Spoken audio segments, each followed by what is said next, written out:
Fall season start ஆயிடுச்சுனாவே போதுங்க. திரும்புற பக்கம்லாம் பூசணிக்காய் பார்க்குறோமோ இல்லையோ, நெறைய விதவிதமான மம்ஸ் பார்க்கலாங்க. இங்க பாருங்க எத்தன கலர் இருக்குதுன்னு. ஒரு கலர் யூனிக்கா தாங்க இருக்கும். பார்க்கறதுக்குமே ஆசையா இருக்கும். ஒவ்வொரு வருஷமும் பார்த்தீங்கன்னா, இந்த அக்டோபர் மந்த் தாங்க வரும் இந்த மம்ஸு. அவ்ளோ வெரைட்டீஸ் வச்சிருப்பாங்க. அதுவும் வந்து பார்த்தீங்கன்னா, இந்த ஹாலோவீனுக்கு டெக்கரேட் பண்றாங்க இல்லைங்களா? அந்த டெக்கரேஷன்ல மம்ஸ் இல்லாம கண்டிப்பா இருக்கவே இருக்காதுங்க. சூப்பரா இருக்கும். அதுவும் ஒரு செடியும் பாருங்களேன், நல்லா பந்து மாரி இருக்குது.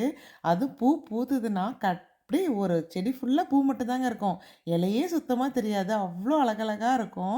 அதுவும் ஒரு சில பாட்லாம் பார்த்தீங்கன்னா, ஒரு 3, 4 கலர் வந்து ஒரே பாட்ல காம்பினேஷன்ல குடுத்துருக்காங்க. நெறைய பேத்துக்கு டவுட் என்னன்னா, மம்ஸ் வந்து ஆனுவலா, பெரினியலா அப்படின்னு சொல்லிட்டு தாங்க.